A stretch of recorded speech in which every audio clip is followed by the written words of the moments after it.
Alors voilà, ces trois chaises que vous voyez seront bientôt remplies parce que Monsieur Legault, son ministre de l'Éducation, Monsieur Roberge, son ministre de la Santé, Monsieur Dubé, et on croyait peut-être que Monsieur Boileau serait là, mais il y a peut-être une quatrième chaise qui va s'ajouter. Bref, un important point de presse à Québec cet après-midi. Retour en classe, délestage dans les écoles, couvre-feu. Pascal Poinlane est là pour mettre la table avec moi jusqu'à temps que M. Legault et ses acolytes prennent place à Québec. Donc, oui, on va commencer peut-être par ce qui concerne le plus les Québécois. C'est vraiment le retour en classe. Hein. On hésitait jusqu'à tout récemment, mais quoique M. Legault avait cette volonté de faire en sorte que les jeunes au primaire et au secondaire reviennent le plus possible sur les bancs d'école, en classe, en présentiel. Et là, ben ça va arriver parce que semble-t-il que lundi prochain, là, c'est la rentrée officielle en classe. Oui, à la fois les professeurs, les directeurs d'école et les parents doivent trouver que ça arrive un peu tard, cette confirmation pour la rentrée en classe lundi prochain. Mais le gouvernement Legault, voilà, il a un nouveau directeur de la santé publique, le docteur Luc Boileau. Alors mardi, François Legault avait dit « Moi, je vais avoir l'avis scientifique le plus rapidement possible, maximum jeudi », sur le retour en classe et également sur le couvre-feu. Alors parlons du retour en classe. Il y a quand même des inquiétudes. Est-ce que les professeurs vont tomber malades? Est-ce que les élèves vont tomber malades? Bien, ce qui va changer, il va y avoir des mesures concrètes aussi annoncées dans les prochaines minutes. Par exemple, l'isolement pour les enfants de moins de 12 ans passerait à 5 jours. Puis deuxièmement, bien, on a demandé au centre de service de préparer un plan de contingence. S'il y a trop de professeurs malades, qu'est-ce qu'on fait? Les commissions scolaires, les centres scolaires doivent se préparer. Oui, exactement. Qu'est-ce qu'on fait? Alors, un plan de délestage, c'est assez particulier ce que l'on propose. On met même à contribution les parents, Pascal, des parents qui pourraient prendre le relais de professeurs tombés malades, de professeurs infectés. Ça, c'est vraiment une toute nouvelle approche, là. Oui, et je vois du mouvement. Bon, ça, c'est pas... Oui, voilà, je pense qu'on voit du mouvement. On en saura davantage, je pense, dans quelques instants. Je vous laisse l'antenne, Christian. Le Premier ministre, M. François Legault, qui est accompagné du ministre de la Santé et des Services sociaux, M. Christian Dubé, du ministre de l'Éducation, M. Jean-François Roberge, et du directeur national de santé publique, Dr. Luc Boileau. M. Legault va faire une allocution et on prendra les questions par la suite. M. Legault, à vous la parole. Oui.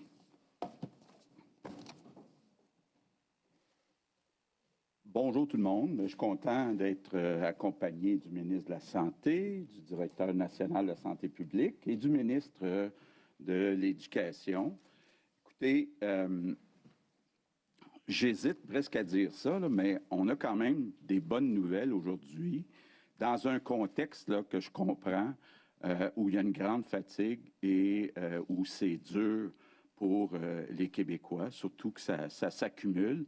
Mais on voit enfin la lumière au bout du tunnel.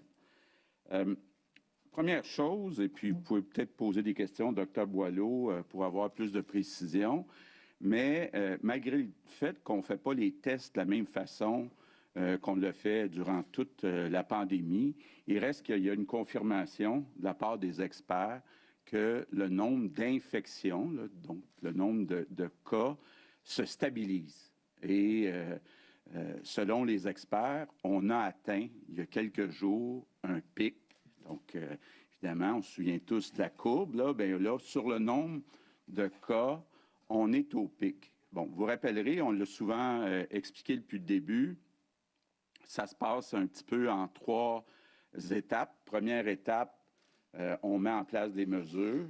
Deuxième étape, ça a un impact sur le nombre d'infections, sur le nombre de cas.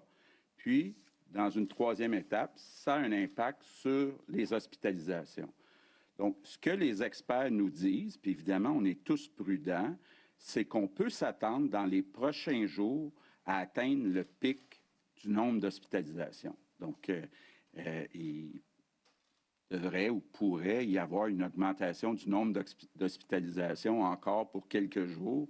Et ensuite, on atteindrait un pic, puis on espère éventuellement une descente importante du nombre d'hospitalisations. Bon, quand je dis qu'on a une bonne nouvelle, bien, la bonne nouvelle, ça veut dire que les mesures qu'on a mises en place, qui étaient dures à la fin décembre, bien, tous ces sacrifices-là que les Québécois ont fait, ça a amené un résultat. Actuellement, sur le nombre d'infections, puis on l'espère, bientôt sur le nombre d'hospitalisations. Bon, l'autre chose qui est importante, et puis je laisserai tantôt, si vous avez des questions, le docteur Boileau mieux l'expliquer que moi, mais ce que je comprends, puis c'est pas mal unanime dans le monde, c'est que le variant Omicron, oui, il est plus contagieux, mais il est moins grave sur la santé des gens. Donc, ce que ça veut dire quand même, c'est quand on pense à toutes les mesures qu'il y a à prendre, bien, ça a moins d'impact et c'est quand même ça aussi une bonne nouvelle. Donc, quoi qu'il faut rester prudent. Puis, je le répéterai jamais assez, là, même si on est au pic ou on s'apprête à aller au pic, il reste que le pic, il est très haut. On a beaucoup d'hospitalisations. C'est possible dans les prochains jours que le nombre d'hospitalisations augmente. Donc, c'est possible que la prochaine fin de semaine soit peut-être la fin de semaine la plus dure depuis le début de la pandémie dans le réseau de la santé. Et donc, on a pris des mesures pour faire face à ça. Et ça, c'est l'autre nouvelle qui est encourageante. Christian Dubé, avec Sonia Lebel et Jean Boulet, ont eu beaucoup de discussions avec les 5 présidentes de syndicats. Puis on a pu annoncer ce matin des mesures quand même importantes. Rappelez-vous, là, les mesures qu'on avait annoncées au mois de septembre, ça coûtait 1 milliard de dollars au gouvernement. Les mesures qu'on annonce aujourd'hui, ça va coûter 500 millions de dollars au gouvernement. Donc, c'est quand même des efforts financiers là, que les Québécois font aussi pour aider à passer au travers. Dans les mesures, il y a 3 types de mesures. Premier type de mesures, des mesures de mieux-être ou de qualité de vie. Donc, payer les stationnements, payer les taxis, payer les repas, donner des vacances quand ça va être possible de le faire. Donc, tout ce qui touche au mieux-être, à la qualité de vie. Deuxième type de mesures, bien, ce sont des mesures incitatives. Incitatives, ça veut dire, par exemple, du temps double pour les personnes qui acceptent et qui sont capables de donner plus d'heures dans le réseau de la santé. Puis, troisième type de mesures, ce sont des mesures administratives. Entre autres, s'assurer qu'on ajoute des gens, même s'ils ont moins de formation, mais pour faire la partie administrative et puis être capable de décharger les infirmières, entre autres, de ces tâches-là. Donc, encore une fois, je veux le dire, là, puis c'est important pour nous. Merci aux 5 chefs syndicaux. Je pense que c'est important qu'on travaille tous ensemble pour passer au travers les prochaines semaines. Et je pense qu'avec ces mesures-là, ça va aider. Ça va nous donner le temps aussi d'arriver avec d'autres mesures. Bon, vous avez vu, entre autres, toutes les formations accélérées. Encore là, je remercie les Québécois qui s'intéressent. Là.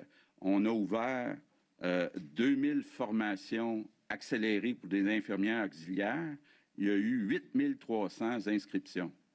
Puis on a ouvert 3000 postes pour des formations d'agents administratifs, puis il y a eu 5200 demandes d'inscription. Bon, évidemment, oui, là aussi, il y a des bourses qui sont données, donc il y a des incitatifs financiers, mais quand même, c'est encourageant de voir qu'il y a des Québécois, des Québécoises qui ont le goût de venir travailler dans notre réseau de la santé. Donc, évidemment, ça va prendre un certain temps pour cette formation-là, même si elle est accélérée, mais ça veut dire aussi là qu'on voit la lumière au bout du tunnel.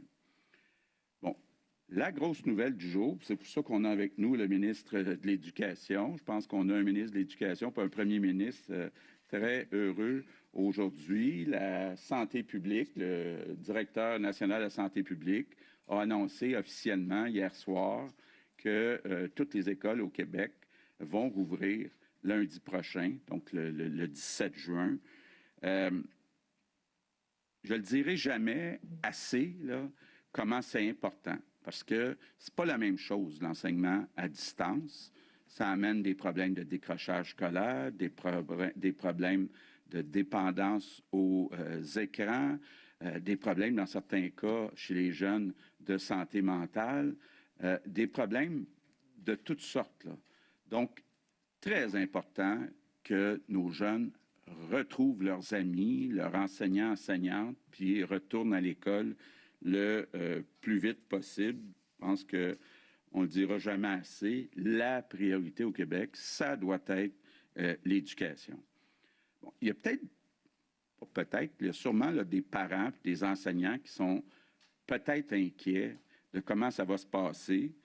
Et ben, encore là, je vais peut-être laisser tantôt le docteur Boileau vous en dire plus long, mais ce que je comprends, c'est qu'on a un tout nouveau virus avec le variant Omicron. Donc, c'est une situation complètement différente qu'on vit, qu'on va vivre dans nos classes, dans nos écoles. Puis le nouveau variant, là, bien, il y a beaucoup moins d'impact chez les jeunes, puis surtout les jeunes qui sont vaccinés. Donc ça, c'est important de le dire. Puis je le répète, au secondaire, les jeunes, 98 vaccinés une dose, 90 deux doses. Au primaire, 60 puis les enseignants, mais je le rappelle, depuis la fin du mois de décembre, on leur a permis de passer devant tout le monde pour aller chercher leur 3e dose. Donc, c'est important de ce côté-là aussi. Bon, l'autre chose aussi, c'est que pendant un certain nombre de semaines, on espère pas trop longtemps, tous les jeunes, tous les enfants vont devoir porter un masque. Donc, ça va protéger entre eux, mais aussi protéger nos enseignants. Puis, on continue de distribuer des tests rapides au fur et à mesure qu'on en a. Puis, autre bonne nouvelle, là, l'équipe des approvisionnements a réussi à faire une entente avec une compagnie québécoise qui s'appelle MedSup Médical de Ville-Saint-Laurent, qui va nous donner, dans les prochains mois, ça va commencer dans les prochaines semaines, 70 millions de tests rapides. Et une partie, au début, ça va venir d'ailleurs, mais une partie, éventuellement, vont être fabriqués ici à Montréal. Vous savez comment on l'avait dit, c'est important d'être autonome du côté des équipements médicaux. Donc, il y a un pas dans cette direction-là. Bon, encore là, j'ai posé une question au docteur Boileau sur la ventilation dans les écoles. Et le docteur Boileau me rassure en disant que c'est sécuritaire, la situation de l'air dans les classes. Donc ça, c'est important. Même chose du côté des protocoles.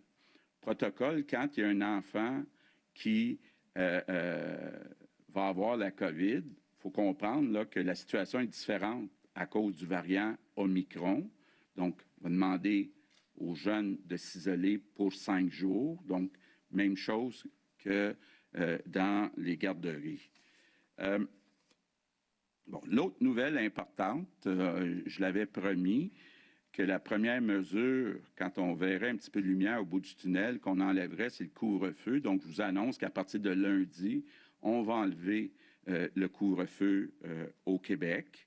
Et ben, je le répète parce que je sais que ça a choqué beaucoup de personnes, mais la raison pourquoi on a fait ça, c'est pour arrêter la montée exponentielle du nombre d'infections puis du nombre d'hospitalisations.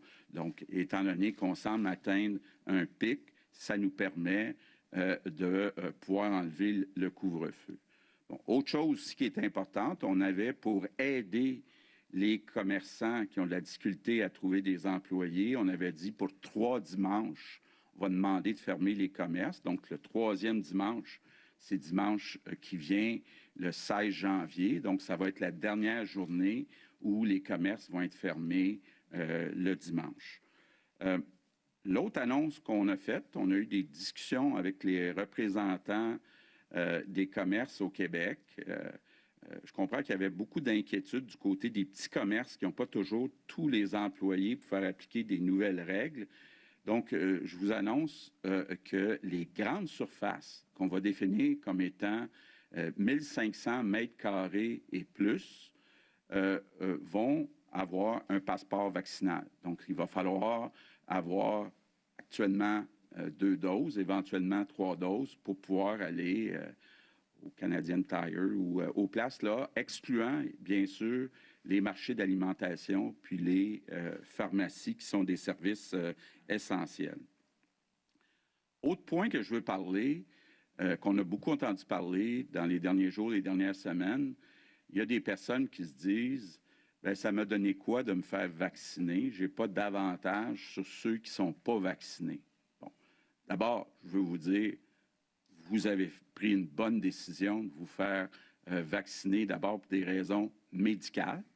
Il reste que même si les risques sont moins grands, il reste que le vaccin protège contre des conséquences graves à l'hôpital.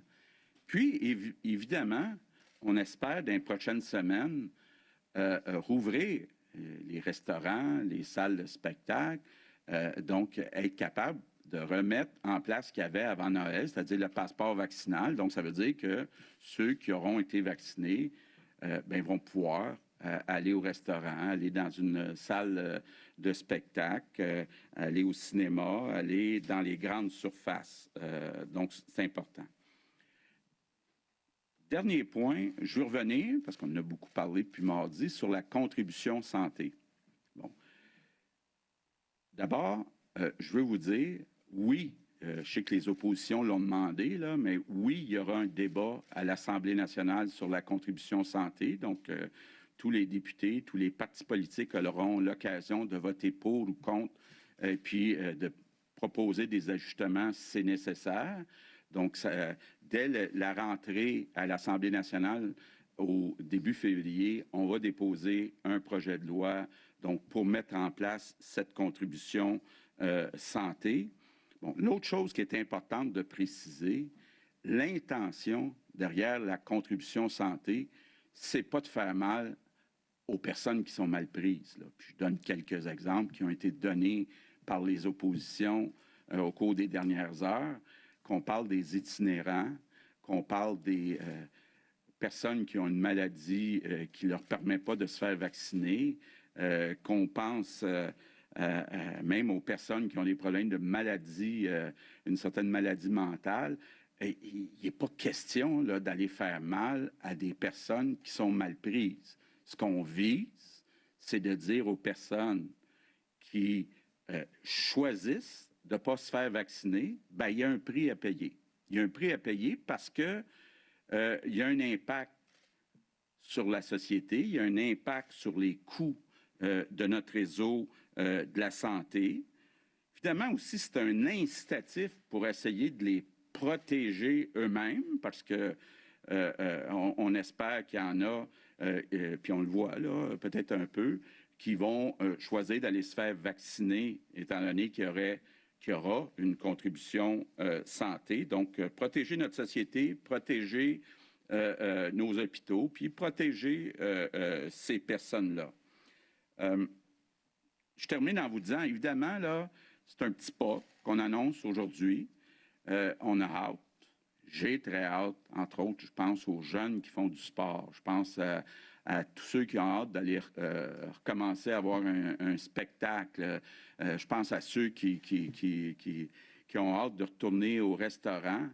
On est tous d'accord avec ça ici en avant, mais il faut y aller progressivement. Il faut y aller progressivement. Il faut d'abord continuer, puis le docteur Boileau suit bien la situation jour en jour, je dirais même d'heure en heure. Donc, je termine en vous disant, soyons patients, soyons prudents, parce qu'on le sait, après l'hiver arrive le printemps. Donc, merci tout le monde. Good afternoon, everyone. Bonjour à tous et à toutes. Nous avons de bonnes nouvelles aujourd'hui. Les experts nous disent que le nombre de nouveaux cas atteint un sommet. La vague des hospitalisations devrait atteindre son sommet dans les jours à venir, à savoir que les mesures mises en place ont fonctionné et nous nous dirigeons dans la bonne direction. Mais il faut rester néanmoins prudent.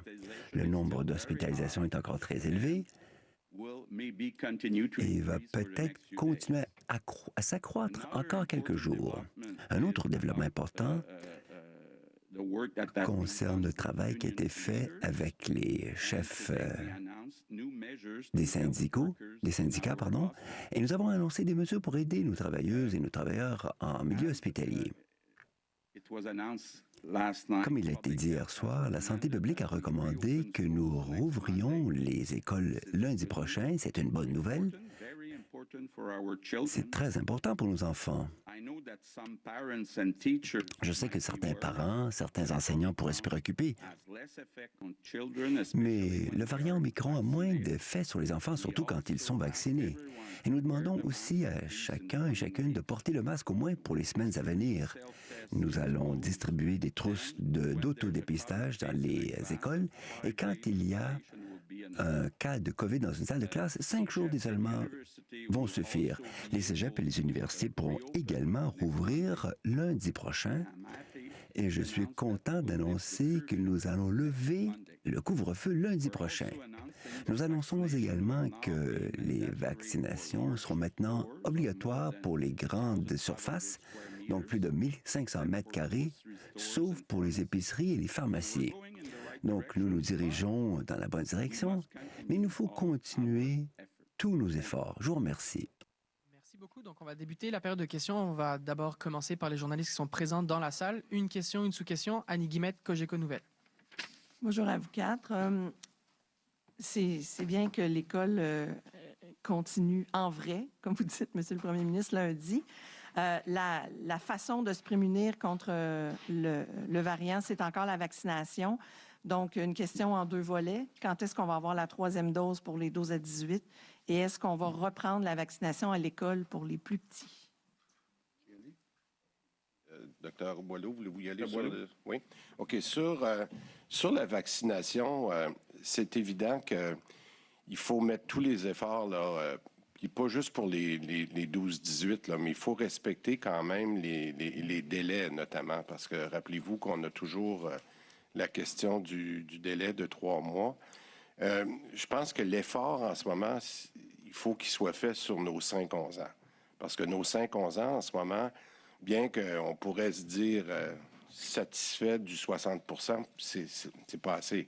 Alors, je pense que quand on va retourner la semaine prochaine, il faut s'assurer qu'on va mettre tous les efforts. C'est-à-dire que ce ne sera peut-être pas nécessairement à l'école, mais on va tout faire pour que les enfants aient accès à la vaccination. Puis c'est encore plus vrai dans certaines régions. Mais encore une fois, je vous dirais que globalement, s'il y a une chose à retenir au cours des prochains jours, c'est que tout le monde doit aller chercher soit sa 2e dose le plus rapidement possible, mais la 3e dose pour être capable justement de lutter. Alors, on a atteint ce matin, on est content, là, 28 % des gens qui ont pris leur 3e dose. On vaccine, vous avez vu qu'on vaccine déjà plusieurs journées, qu'on est au-dessus de 100 000 vaccins par jour. Je pense 117 000 hier, une excellente journée. Donc, s'il y avait un message à vous dire, là, toute catégorie confondue, allez chercher votre 2e ou votre 3e dose. Et même, les premières doses. Je l'ai dit au cours des dernières journées, on a eu des journées de prise de rendez-vous de première dose à 5 000, 6 000, 7 000 personnes encore dans les derniers jours. Donc, je vous dirais globalement, là, allez chercher vos doses le plus rapidement possible. C'est la meilleure façon de vaincre Omicron. Merci. En suivi, j'imagine que c'est encore M. Dubé qui va me répondre. La situation ne va pas s'améliorer par magie dans le réseau de la santé. Je voulais savoir, vous en êtes où dans la recherche de vos 2500 volontaires que vous cherchiez très rapidement. Vous en avez parlé mardi. Et est-ce qu'on va accroître pour justement avoir plus de bras la venue des gens positifs asymptomatiques, comme le demandent les médecins spécialistes, entre autres? OK, on va répondre en 2 parties. C'est évident que le fait qu'on a pu annoncer ce matin qu'on avait eu, je vais l'appeler comme ça, là, un consensus avec les représentants syndicaux de tous les grands syndicats, pour nous, c'est une excellente nouvelle parce que on a vu, puis je ne veux pas rentrer dans le technique, là, mais on avait une des une des mesures qu'on avait, qui était la prime en escalier, qui donnait aux employés que plus ils étaient là à temps plein, plus ça nous permettait d'avoir des gens, puis il y avait des primes très intéressantes, bien, ça s'appliquait à 65 000 employés, ça, depuis le mois de novembre. On a élargi l'étendue à 170 000 employés. Donc, on l'a appliqué à beaucoup plus d'endroits puis à beaucoup plus de postes. On avait réussi, grâce à ces mesures-là, à aller chercher à peu près 1000 personnes, 1000, ce qu'on appelle ETC, des équivalents à temps complet. Mais imaginez-vous, là, on fait 3 fois la mesure, juste cette mesure-là. Alors, c'est évident que si on a le même succès avec l'élargissement de mesures qu'on a eu, bien, qu'on va aller chercher une bonne... Et c'est pour ça qu'on a été en discussion avec les syndicats presque jour et nuit, je vous dirais, depuis 4-5 jours, parce que c'est en fin de semaine qu'il faut que ça arrive, parce que le premier ministre a dit, notre pic, peut-être qu'il est ralenti, mais en termes d'hospitalisation, c'est la prochaine semaine qui va être difficile. Donc, ça, on est très content de cette partie-là. Sur votre deuxième partie, la question avec le docteur Oliva, que j'apprécie beaucoup, on a avec eux une bonne relation. C'est pas facile pour nos spécialistes. En fait, c'est pas facile pour tous les médecins, pour personne. Mais ce que docteur Oliva, où on souscrit le même objectif, c'est qu'il l'a bien dit dans sa déclaration, Omicron est différent. Puis Omicron est différent, puis dit, est-ce qu'on est capable de tenir compte du fait qu'il est différent? Bien, la première chose où on s'entend, c'est de réduire la période. Parce que jusqu'à maintenant, vous savez, quand on avait un employé de la santé, on lui disait que ça prenait 10 jours. Mais ça, c'était selon les anciennes règles du Delta, vous vous souvenez? Fait que là, on l'a ramené à 7 jours. Puis, je vous annonce, là, je veux faire attention quand on dit les bonnes nouvelles, parce qu'on est encore dans une situation critique. Mais juste en quelques jours, on est passé de 20 000 absents à 15 000. Puis ça, c'est la plus belle preuve que non seulement nos gens de la santé qui ont été malades durant les fêtes puis au cours des dernières semaines, bien, ils commencent à revenir. Mais il nous en manque encore 15 000 de ces absents-là. Bien, donc, le docteur Oliva, il a absolument raison. Est-ce qu'on peut gérer cette pandémie-là de façon différente en accélérant le retour des employés? La réponse, c'est oui. Puis là, on s'est ajusté quand la santé publique nous a dit, et ça, c'est le décret 018 qui permet de ramener en autant que la personne n'est plus signe, etc. Je ne rentrerai pas dans le détail. Donc, oui, on s'entend sur les objectifs. Omicron est différent, puis on doit agir différemment. Puis je pense qu'on va finir par passer à travers là, dans les prochains jours. Marie-Ève Moras, La Presse. Oui, bonjour à tous les quatre. Avant les fêtes, les écoles ont été des lieux très importants d'éclosion. Là, les élèves retournent à l'école, ils vont dîner le midi tous ensemble. Il va y avoir des récrés peut-être s'il fait froid. Ils vont tous être dans le même gymnase peut-être. Comment on va faire pour pas que les écoles soient à nouveau des lieux importants d'éclosion dans ce contexte-là? Puis, concernant le protocole de retour, je comprends qu'un élève aura été isolé pendant 5 jours. Quand il reviendra, il aura à garder une distance de 2 mètres avec ses amis de classe. Comment on va faire pour faire respecter ça? Je peux commencer. D'abord, depuis le début, ce que nous disent les gens de la santé publique, puis Dr Boileau, je pense, est encore dans cette direction-là, il pourra le préciser, dans les écoles, c'est le reflet de la contagion communautaire. Oui, il y a eu des cas dans les écoles l'automne dernier, puis on peut s'attendre à ce qu'il y en ait cet hiver, là, évidemment, mais il faut faire attention lorsqu'on dit que c'est l'école qui est le moteur de la propagation, alors que c'est souvent le reflet de ce qui se passe ailleurs. Je vais faire un petit détour aussi, parler du plan de contingence. Quand on dit qu'il y a des cas dans les écoles, on peut s'attendre à ce que, malheureusement, il y ait des fois chauffeurs d'autobus qui doivent se retirer, un enseignant, un membre du personnel. Donc, on a des plans de contingence. Ça, c'est une marche à suivre pour le réseau scolaire quand on manque de personnes. Donc, qu'est-ce qu'on va faire? On va se retourner vers une banque de suppléants, des remplaçants. On va faire de l'enseignement à distance. On a aussi un décret qui permet au centre de service scolaire d'assigner du personnel. Par exemple, un conseiller pédagogique qui est un ancien enseignant, on va peut-être lui demander de retourner pour donner un coup de main, passer à travers cette crise-là. C'est possible qu'il y ait, en dernier recours, même des classes fermées. Je sais que des gens se sont inquiétés du fait qu'on avait mentionné qu'on pouvait faire même appel à des parents. Mais je veux préciser quelque chose. On ne demande pas aux parents de devenir des enseignants, ni de devenir des suppléants. il est possible que, de manière exceptionnelle, en dernier recours, temporairement, un parent vienne surveiller une classe. Mais je veux préciser des choses, là. Un enseignant, c'est quand même... c'est quelqu'un qui est formé pour faire ce qu'il fait. Et sur la propagation, quand on revient en classe, quand un enfant finit sa période de 5 jours et revient, bien, il porte le masque comme tous les élèves dans l'école. Puis on va essayer, oui, de garder une distance de 2 mètres dans la mesure du possible, mais le virus étant moins virulent chez les jeunes, on ne peut pas non plus penser qu'en aucun cas, le jeune sera à moins de 2 mètres d'un autre élève, puis il ne faut pas non plus voir le péril en la demeure parce que pendant un certain temps, il y a 1,50 m avec un autre enfant, là. Merci. Monsieur Robert, il y a un rapport de votre ministère en mai dernier qui disait que les élèves qui avaient connu des bris de service depuis janvier, c'était principalement les élèves handicapés, les élèves avec des troubles de comportement, en difficulté.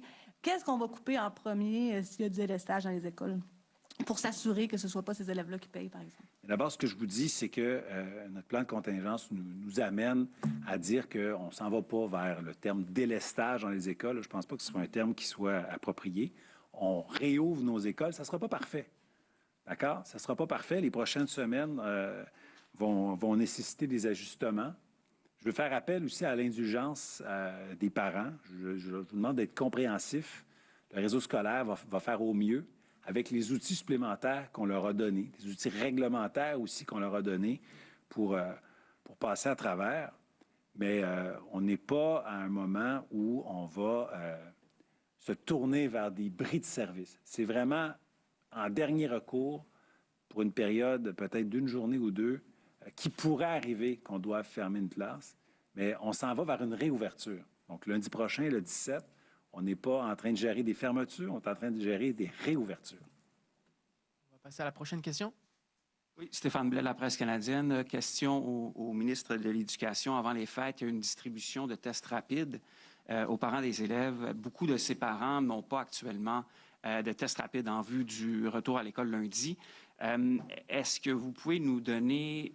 D'abord, est-ce qu'il y aura distribution encore aux parents de tests rapides et quand est-ce que vous avez une date? Oui, absolument.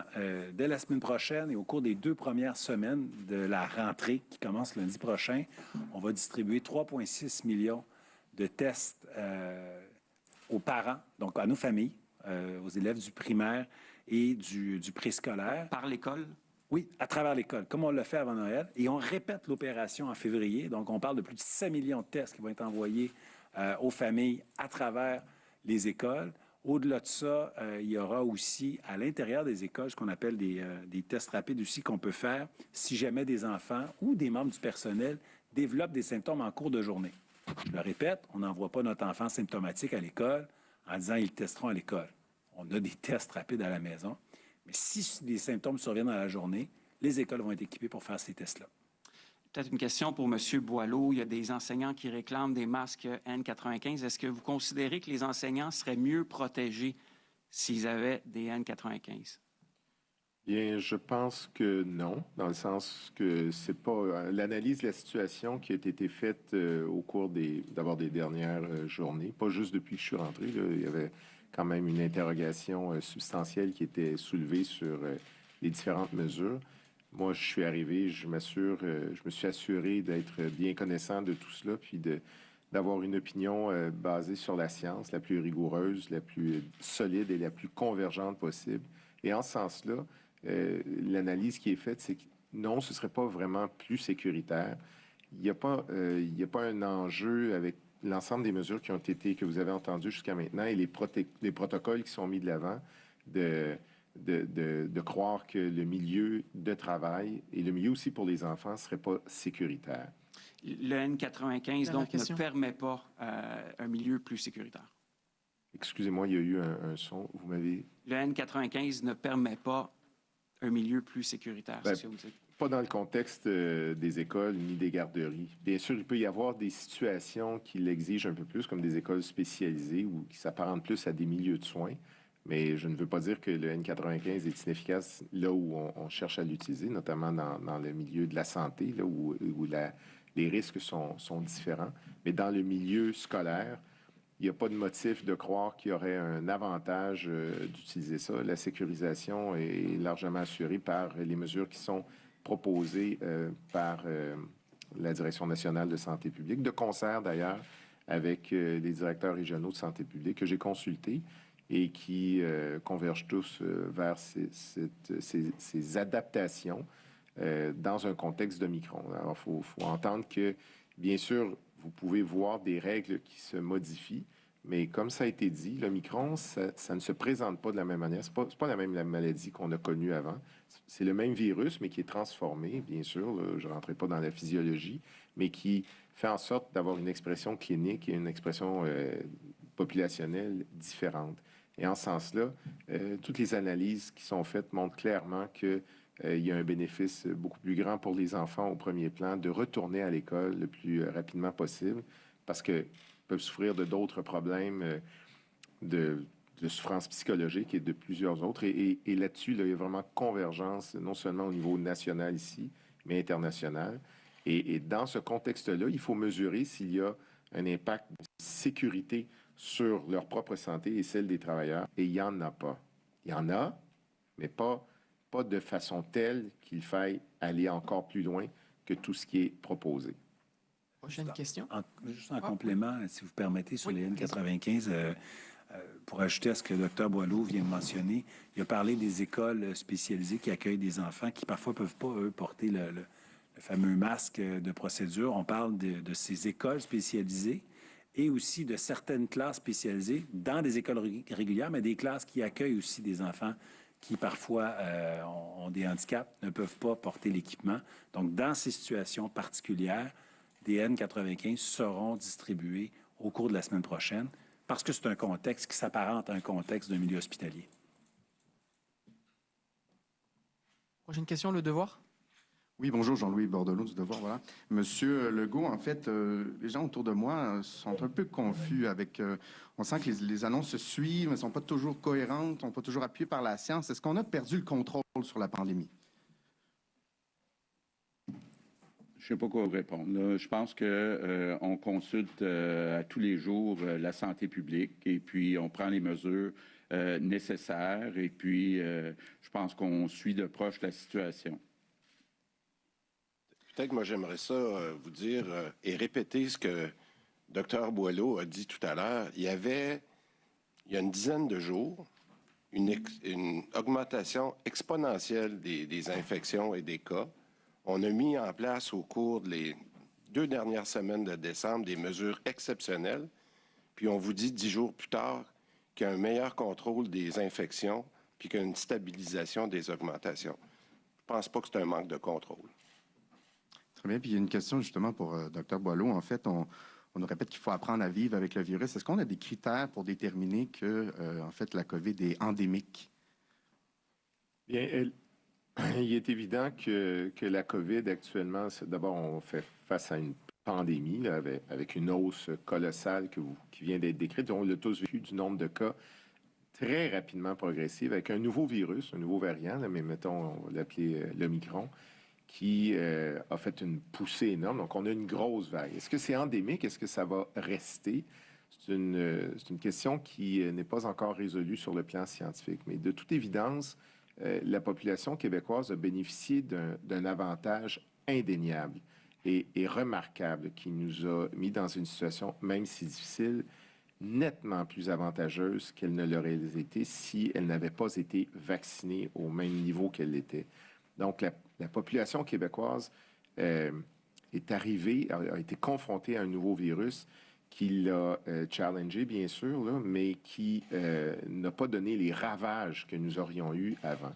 Et ce que ça fait, c'est qu'il y a une solide immunité dans la population par la vaccination et aussi par l'infection qui a circulé, mais qui n'a pas donné des problèmes comme nous les aurions eus, je le disais, si nous n'avions pas été vaccinés, mais qui circulent beaucoup. Parce que la vaccination n'a pas entièrement protégé contre l'infection.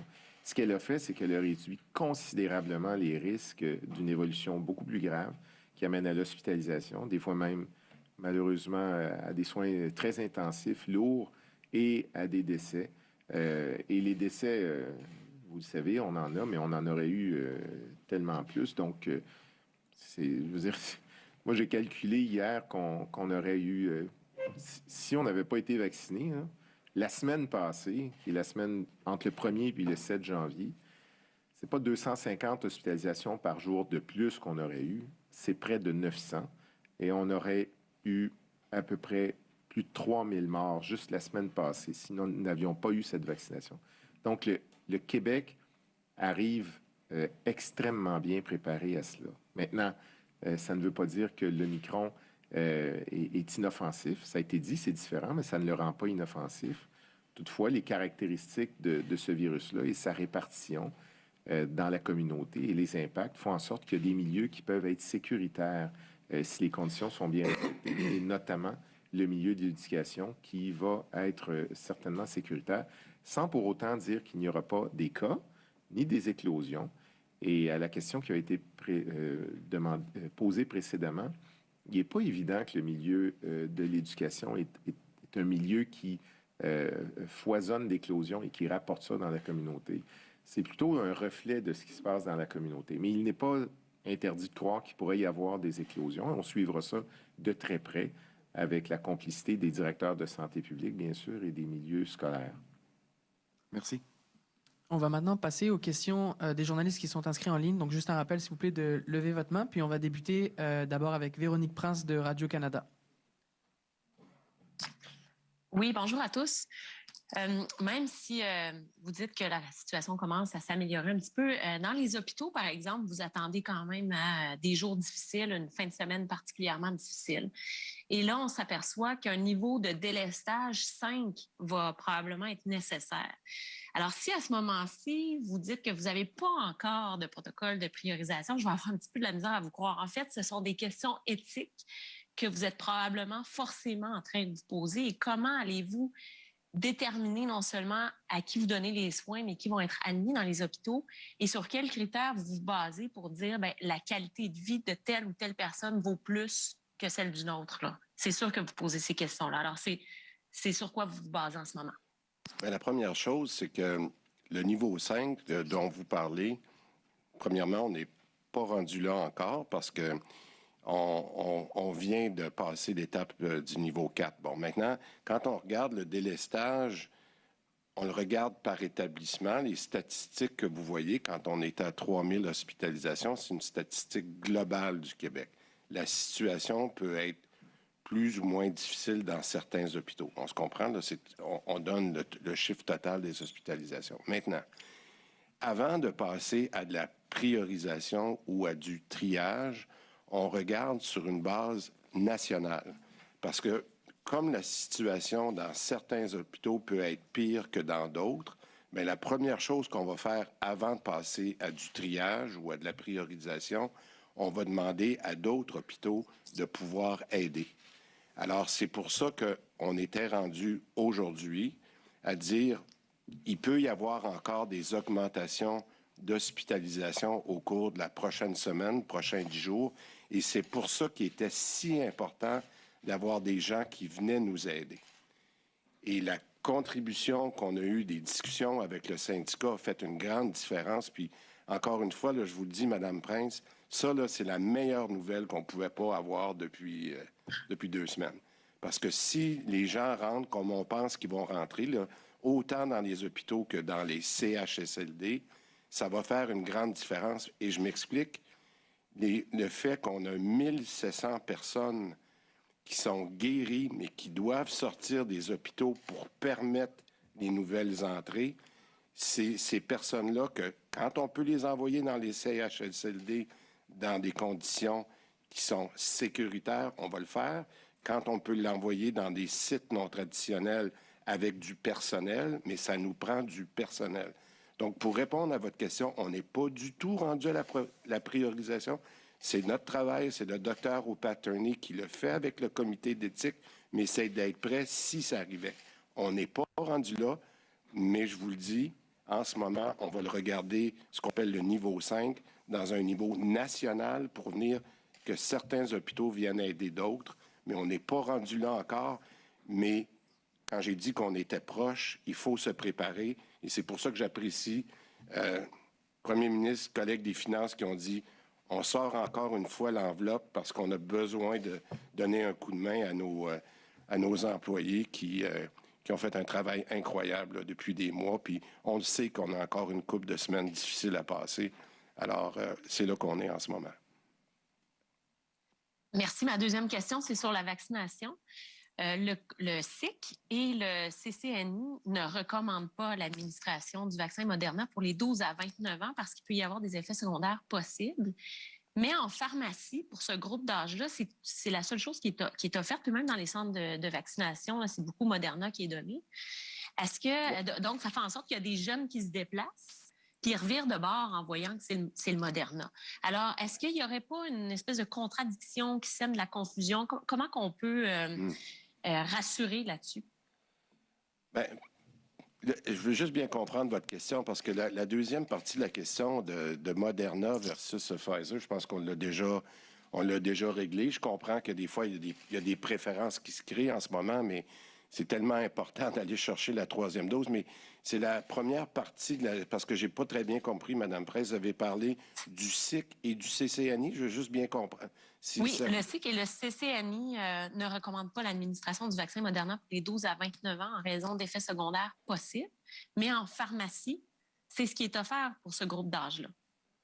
Bon, mais écoutez, je vais vous avouer, là, je vais le regarder parce que pour moi, il y avait en tout cas, c'est la première fois que j'entends ça. Alors, je vais vérifier, puis je pourrai vous revenir parce que pour moi, il n'y avait pas cet enjeu-là. Mais si vous le dites, il y a peut-être un enjeu. Mais, Dr. Boileau?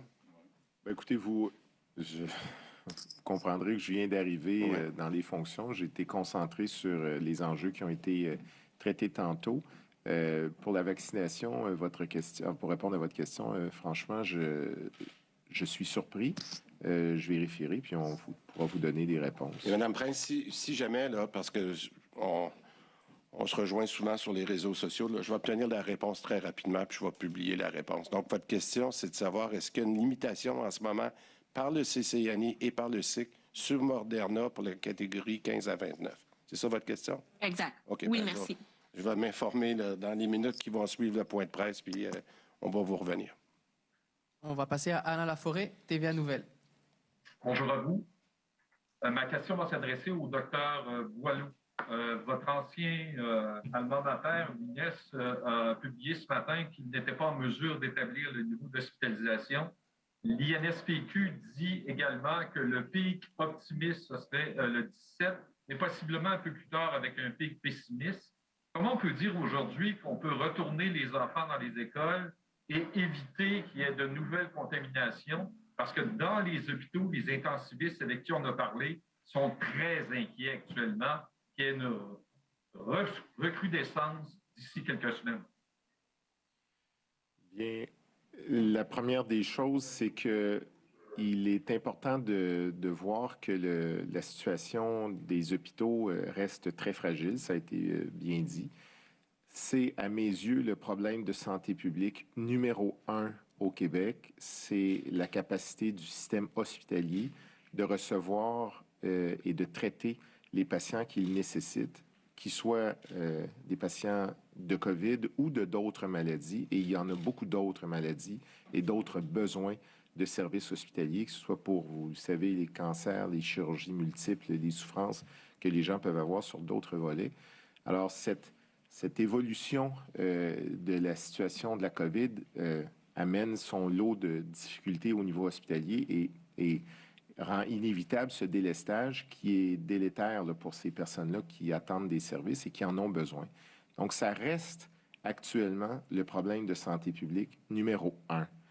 Maintenant, pour le régler, il faut éviter que les gens développent la COVID. Et pour éviter qu'ils développent la COVID, il faut que les gens soient encouragés à se faire vacciner et à aller chercher cette vaccination, ces doses et cette troisième dose, et en particulier pour les personnes qui sont plus à risque de développer une maladie grave ou qui les amènerait à l'hospitalisation ou pire encore. Alors, c'est ça l'accent qui doit être donné d'une part. D'autre part, Et il faut en être conscient. Et c'est pas pour prendre une posture différente là, que celle que je vais vous donner. C'est qu'il est clair scientifiquement, et les données convergent toutes là-dessus, que le fait de ne pas être vacciné, d'être non vacciné ou non adéquatement vacciné, mais mettons non vacciné, augmente considérablement les risques d'être non seulement infecté, mais d'avoir une infection qui amène à l'hospitalisation. Au moins 7-8 fois plus que quelqu'un qui est vacciné, qui amène aux soins intensifs une quinzaine de fois plus, et même de mortalité qui va atteindre presque 30 fois plus. Alors, il faut être en mesure il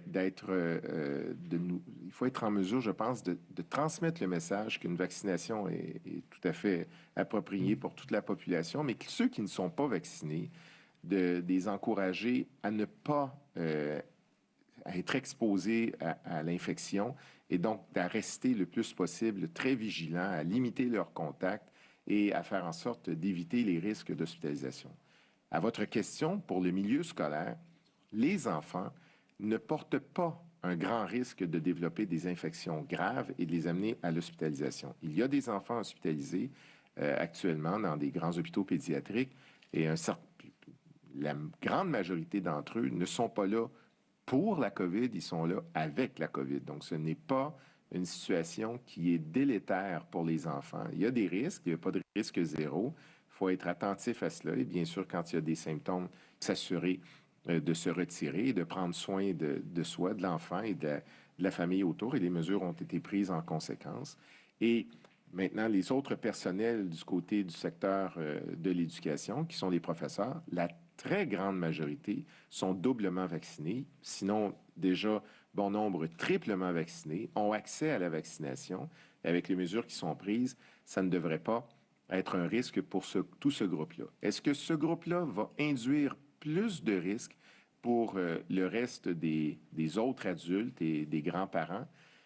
Nous croyons que non, dans le sens qu'il n'est pas démontré actuellement, que ce soit ici ou ailleurs, que le milieu scolaire, dans le contexte de la COVID, est un milieu qui va accentuer la progression des éclosions et de la contamination dans la communauté pour aller joindre les gens qui sont très à risque.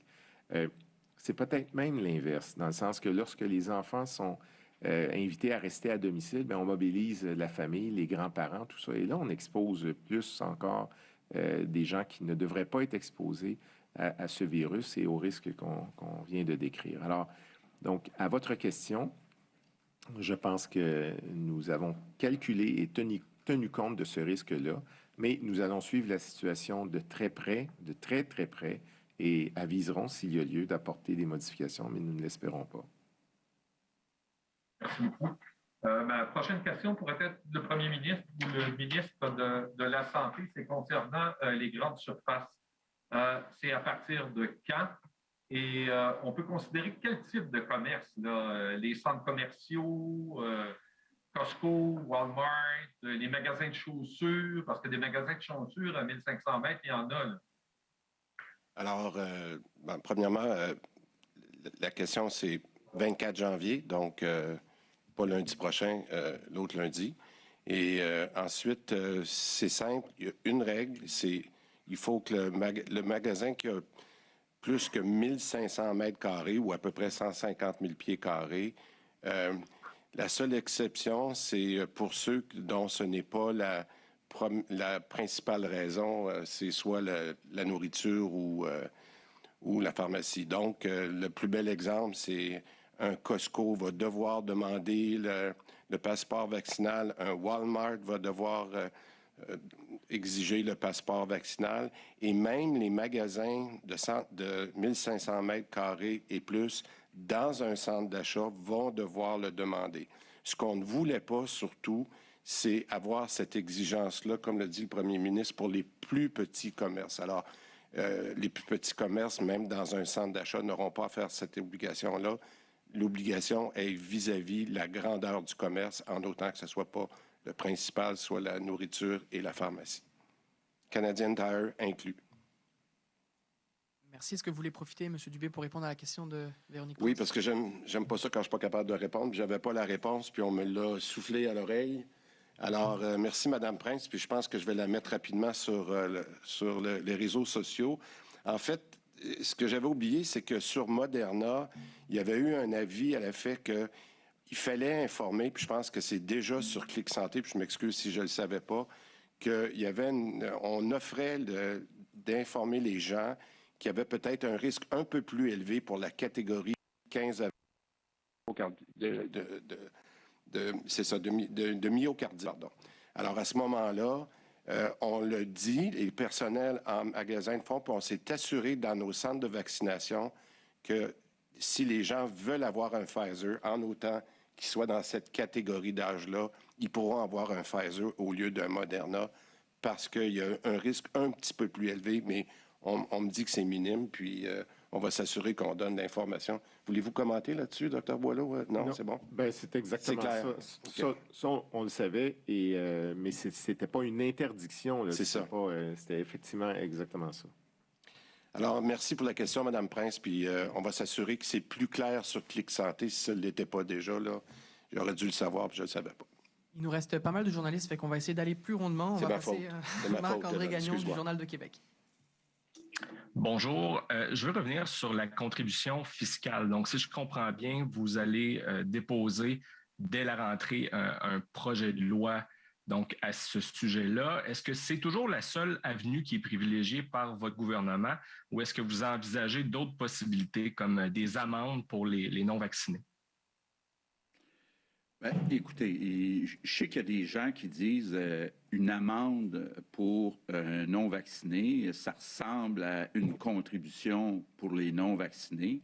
Je pense que oui, il faut regarder toute la partie légale.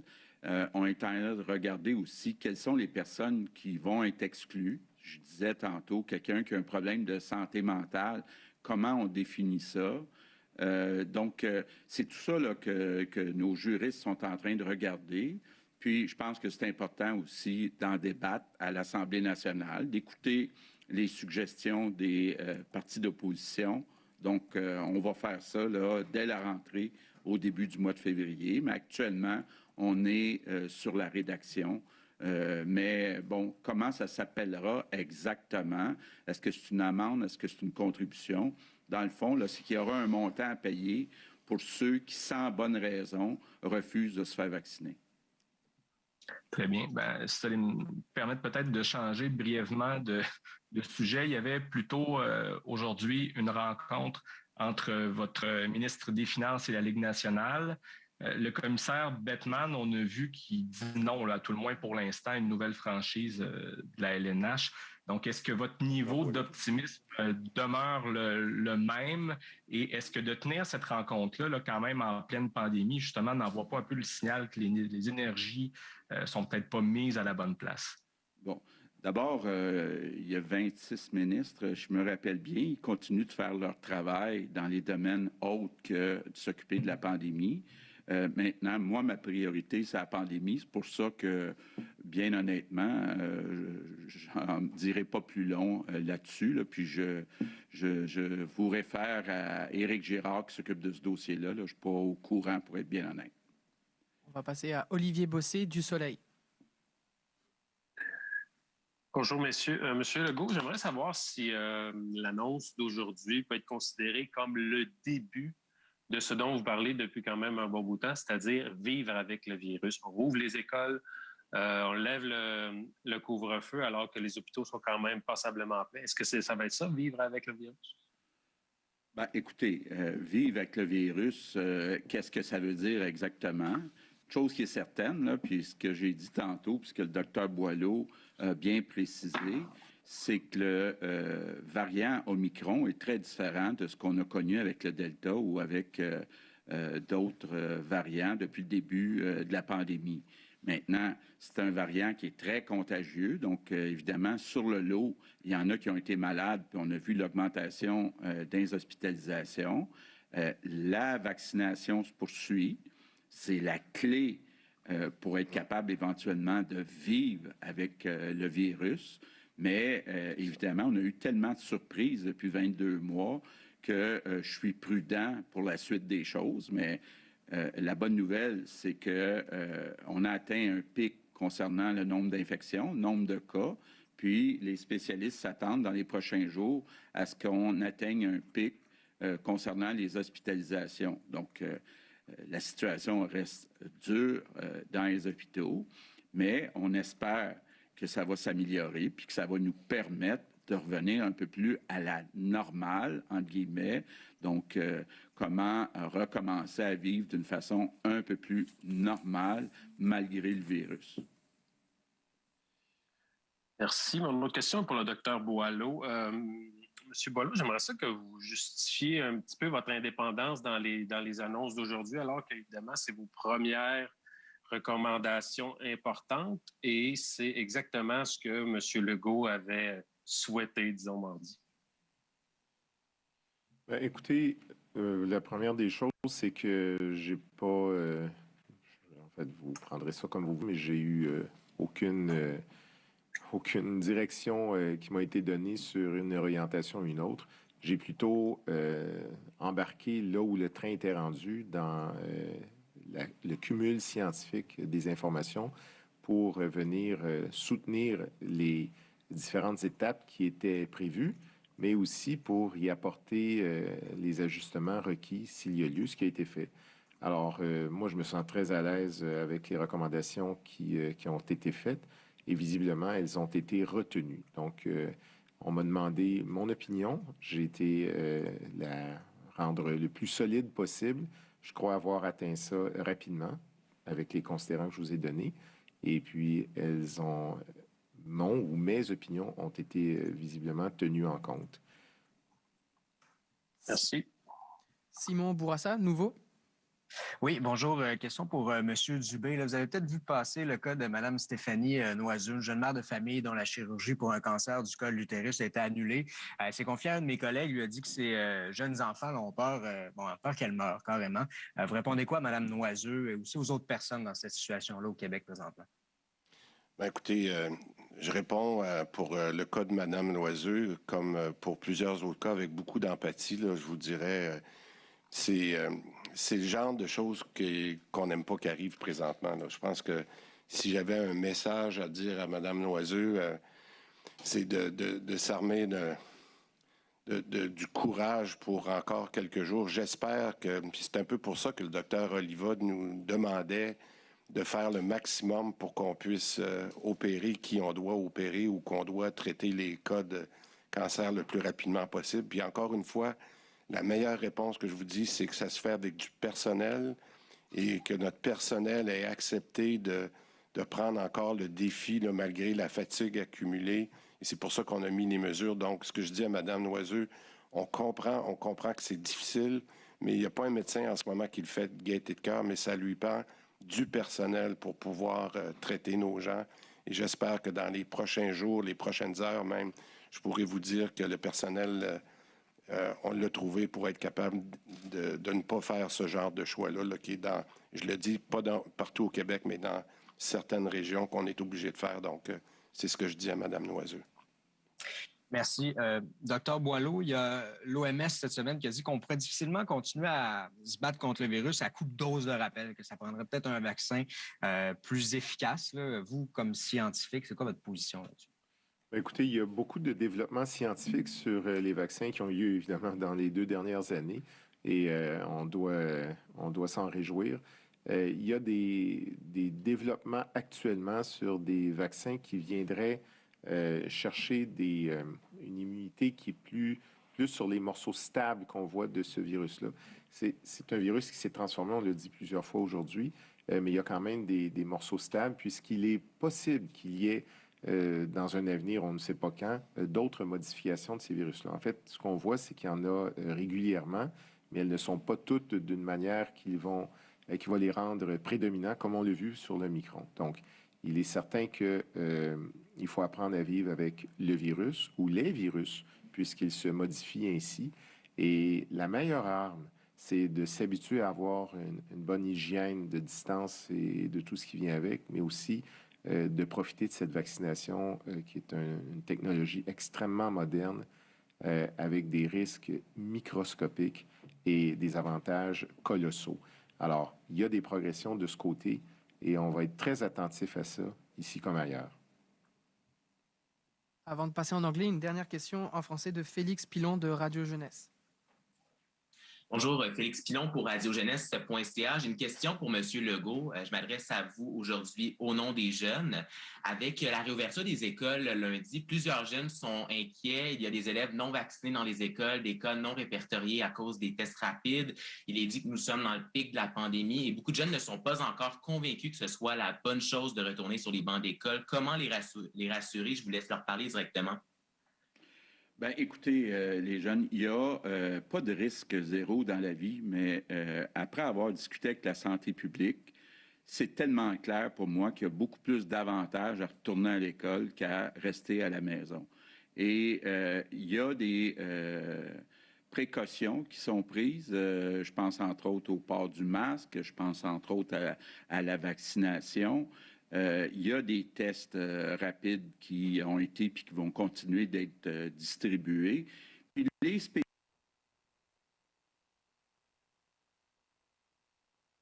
sont très faibles pour les jeunes d'avoir des complications médicales, surtout si on est vacciné. Donc, profitez-en pour revoir vos amis, revoir vos enseignants, enseignantes. On l'espère bientôt pour recommencer à participer à tous les sports. Je pense qu'on a demandé beaucoup aux jeunes depuis 22 mois.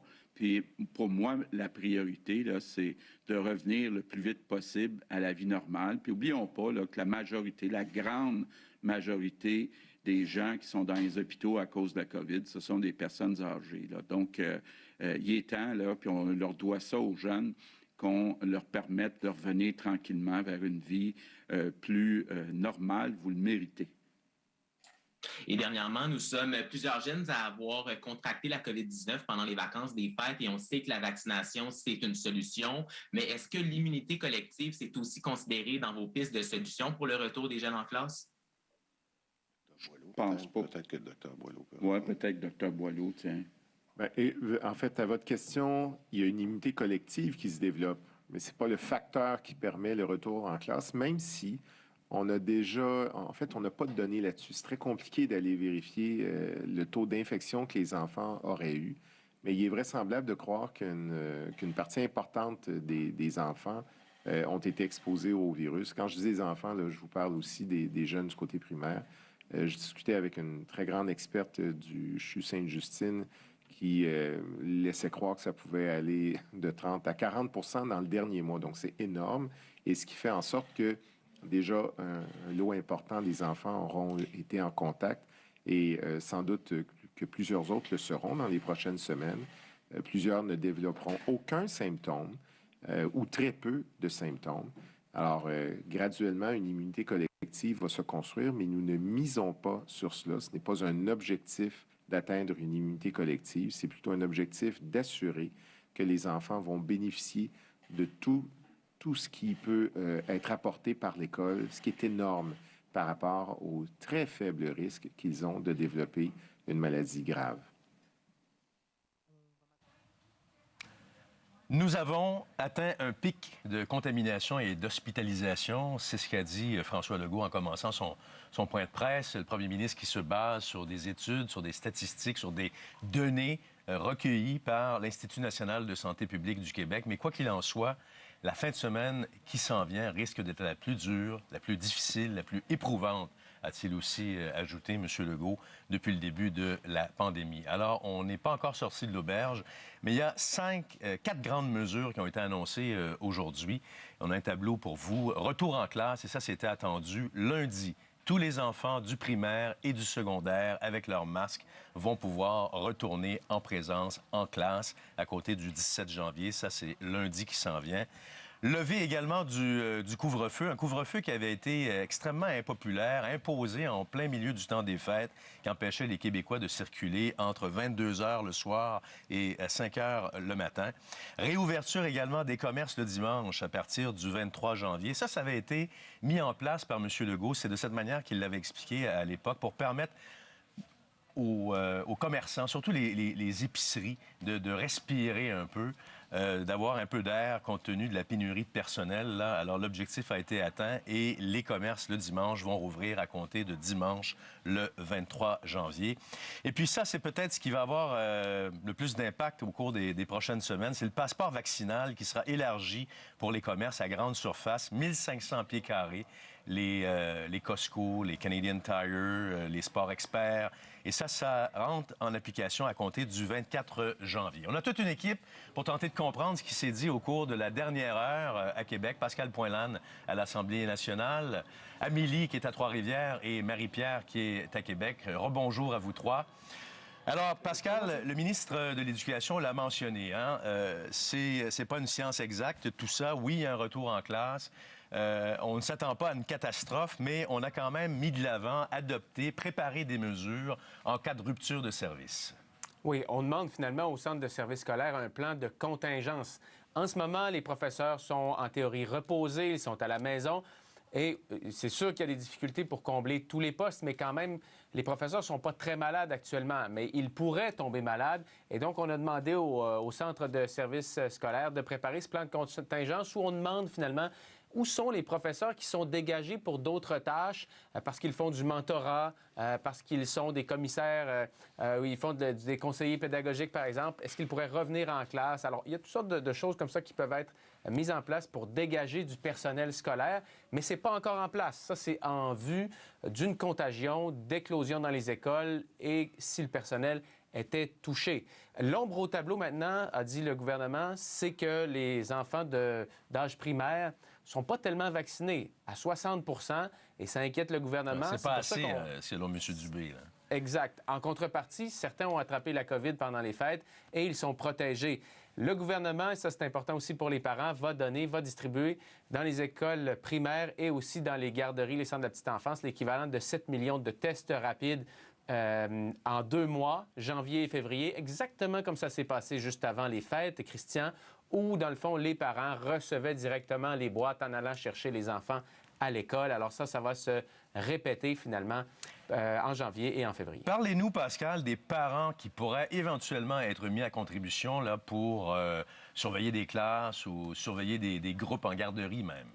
Oui, alors ça, principalement, c'est que les directions d'établissement sont appelées à repérer des parents volontaires qui voudraient venir aider si jamais il commençait à manquer trop de personnel dans les écoles. Alors, le ministre s'est fait rassurant, il n'y a pas de parent qui va commencer à enseigner à vos élèves, à vos enfants, mais il pourrait, par exemple, aider au service de garde. Cependant, il y a aussi des cas qui sont évoqués dans le document, hein, le document qui a été envoyé au centre scolaire, où on dit, bien, s'il manque trop de professeurs, il pourrait y avoir 2 classes sous la responsabilité d'un seul professeur qui enseigne à une classe, change de local, enseigne à l'autre classe, et pendant ce temps-là, il pourrait y avoir un parent volontaire qui fait la supervision des élèves. Et M. Roberge n'a pas exclu non plus la fermeture d'une classe, parce que si vous avez une dizaine de cas, une quinzaine de cas, la moitié de la classe est malade, et on n'hésitera pas à la fermer, c'est clair.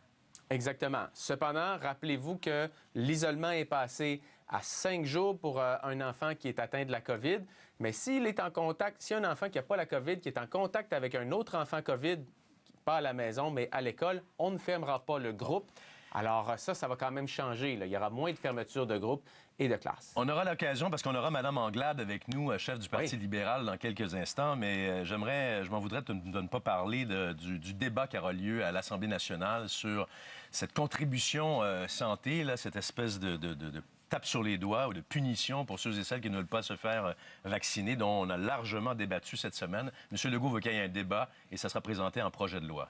Projet de loi dès la rentrée, qui est quelque part en début de février. Et les partis d'opposition vont avoir leur mot à dire, peut-être sur le montant, mais une chose est sûre, François Legault a dit on ne ciblera pas les personnes vulnérables.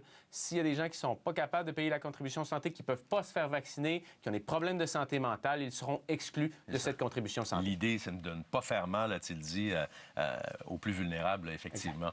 Bien, merci beaucoup, Pascal. Amélie, sur le terrain, on réagit comment là, à cette rentrée scolaire, pas comme les autres? Bien, je peux vous dire que c'est très bien accueilli, là, majoritairement, mais on sait que ce sera complexe. Donc, je parlais au cours des dernières minutes avec le directeur général du Centre de services scolaires et on était dès aujourd'hui déjà au travail avec les directions d'école pour mettre sur pied ces plans de contingence, pour trouver ces parents bénévoles, pour voir comment on va s'organiser, pour recenser aussi, parce qu'il y a déjà des enseignants qui peuvent être absents parce qu'ils ont la COVID-19, qui ne peuvent pas être sur place, qui pourraient enseigner à distance. Donc, vraiment, on est déjà au travail pour mettre sur pied ces plans de contingence en prévision de possibles ruptures de service. Et on est allé aussi à la rencontre des parents. Est-ce que vous iriez, vous, Christian, par exemple, dans une classe pour aider? Eh bien, je vous dirais que c'est assez bien reçu par les parents que j'ai rencontrés. On peut les écouter. J'y irais pour aider. C'est sûr que je ne suis pas un professeur. Je serais là pour, dans le fond, aider qui que ce soit pour que les enfants retournent à l'école et aider. Mais je ne peux pas enseigner, par contre. Je n'ai pas les qualifications pour ça. Moi, j'ai déjà mon travail. Fait que ça serait pas possible? Non. Pas moi, mais ça peut être une bonne idée. Tu veux que ça a du sens? Ben oui, les gens ont besoin d'aide. Bon, bien, il y a des volontaires. Pas tout le monde, mais il y en a. La majorité des enseignants semblent assez favorables aussi à ce qui a été annoncé, mais du côté des syndicats, là, on sent qu'il y a de l'insécurité. On hésite, là. Il y a des questions. Il y a des questions concernant la qualité de l'air, concernant l'accessibilité des tests rapides. Là, on sait qu'il y en aura en début de semaine prochaine, 7 millions qui seront distribués éventuellement au cours des semaines, mais avec quelle rapidité on aura les résultats? Il y a des inquiétudes. Mais malgré tout, là, je vous dirais que les inquiétudes ne surpassent pas les avantages d'un retour en présence, en tout cas pour cette enseignante que vous pouvez écouter. Ça peut être compliqué, mais c'est quand même plus facile. Puis chaque heure d'enseignement en présentiel est largement plus payante que toutes les heures en virtuel. Donc, je préfère qu'un élève soit à la maison à se reposer 5 jours. Je vais le reprendre en présentiel. Puis, des fois, juste 1 ou 2 récréations, je suis capable de reprendre beaucoup de travail en peu de temps par rapport à ce que je suis capable de faire en virtuel, surtout moi qui est en première année avec des petits. Bien, merci beaucoup, Amélie, pour ces réactions. On s'en va maintenant à Québec rejoindre Marie-Pierre. Alors, l'utilisation du passeport vaccinal pour les grandes surfaces, les 1500 pieds carrés et plus, c'est reçu comment par les principaux intéressés, là? C'est plutôt mal reçu, Christian, du côté des commerçants parce que oui, le 24 janvier, le passeport vaccinal sera maintenant requis dans les magasins grande surface de 1500 pieds carrés et plus. Il y a des exceptions. Par contre, les grandes surfaces dont le secteur d'activité principale est l'alimentation ou le pharmaceutique. Les grandes surfaces touchées, c'est surtout Walmart, Costco, Canadian Tire. Les centres commerciaux sont exclus, mais les grandes surfaces dans les centres commerciaux sont inclus, comme ici le Sport Expert à Laurier, Québec, qui fait 7800 mètres carrés. Présentement, pour avoir un passeport vaccinal valide, ça prend 2 doses. Éventuellement, ça prendra 3 doses. Pourquoi les grandes surfaces plutôt que les petits commerces? Bien, le gouvernement avance qu'il y a plus d'employés dans les grandes surfaces pour vérifier la preuve vaccinale si on compare aux plus petits commerces. Le propriétaire ici du Sport Expert n'est pas d'accord avec cette affirmation, pas plus que le Conseil canadien du commerce au détail. Au final, ça vient emmerder les commerçants, ça vient emmerder le 92 de clients vaccinés. Ça va nous prendre plusieurs personnes quand même aux portes si on veut assurer une certaine fluidité pour garder quand même une expérience client intéressante. La pénurie est aussi grande dans les grands commerces. Il y a plus de clients également qui vont là. Il y a plus de surveillance à faire. Il y a plus d'entrepôts à gérer, c'est-à-dire d'étalage à gérer. Et plus de clients, évidemment. Puis on ajoute évidemment la ligne d'attente qu'il faut gérer. Du côté de la population, c'est assez bien accueilli parce que ces mesures-là, ce n'est pas parce qu'il y a des éclosions dans les grandes surfaces, mais c'est pour restreindre l'accès aux non-vaccinés pour qu'ils aillent se chercher leur première ou leur deuxième dose. Donc, dans la population, en général, c'est bien accueilli. On écoute quelques réactions. Tout ce qui peut encourager les gens pour se faire vacciner, j'embarque, il n'y a pas de problème. C'est juste pousser dans le cul aux gens pour qu'ils aillent se faire vacciner alors que, tu sais, on pourrait juste choisir sans avoir à avoir des menaces comme ça de fermer les magasins ou de ne pas pouvoir y aller si tu n'es pas vacciné. Là. En étant limité d'aller à des endroits, ça va les obliger à aller se faire vacciner. Bien, merci beaucoup. Merci, Marie-Pierre. On s'en va rejoindre à l'instant la chef du Parti libéral du Québec, Dominique Anglade, pour réagir à ce qui vient d'être annoncé par l'équipe de M. Legault. Madame Anglade, bonjour. Bonjour, M. Latreille. Alors, vous aviez réclamé de manière assez ferme qu'il y ait un débat à l'Assemblée nationale sur ce que l'on a appelé la contribution financière pour inciter ceux et celles qui refusent encore de se faire vacciner. Il y en a qui appellent ça une taxe. Ça vous satisfait, ça, M. Legault, qui s'est engagé effectivement à tenir un débat au Parlement à la rentrée? Il va tenir un débat au Parlement à la rentrée le 1er février avec un projet de loi. Donc, on voit bien que c'était pas très ficelé comme mesure qu'il avait mise de l'avant. C'était assez improvisé. Et on se demande bien comment cette mesure-là va nous aider à très court terme, puisque c'est ça qu'on vit présentement, la crise dans les hôpitaux qui atteint des proportions inégalées. Je vous dirais que, oui, on veut en débattre, mais on voit bien qu'il y aura beaucoup de travail de la part du gouvernement pour arriver à ficeler ça. Je pense que c'était assez improvisé de leur part. Mais vous êtes d'accord avec cette contribution financière, cette taxe?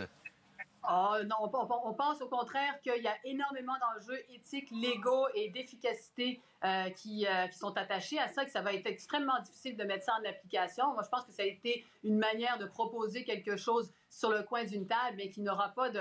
On va avoir beaucoup de difficultés à voir comment est-ce que ça va aider les gens à se faire vacciner. Ça, c'est très clair. Alors, selon vous, quelle est la méthode ou quelle est la façon de convaincre ceux et celles qui résistent encore?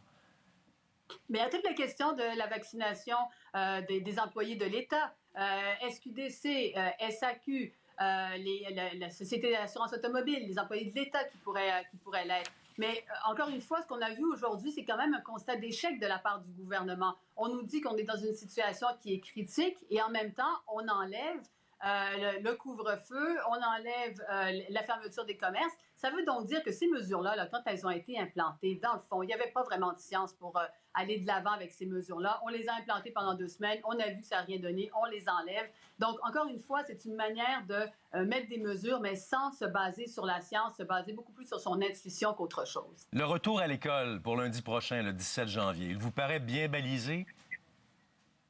Non, il ne me paraît pas bien balisé. Écoutez-moi, 3 enfants à la maison, je peux vous dire qu'on veut tous que nos enfants retournent à l'école. Cela dit, des grandes questions qui se posent. Évidemment, sur la question de la ventilation. Qu'est-ce qui s'est passé dans les dernières semaines en matière de ventilation pour rendre nos écoles sécuritaires? Je peux vous dire que dans mon comté, il y a des écoles qui ont véritablement des enjeux.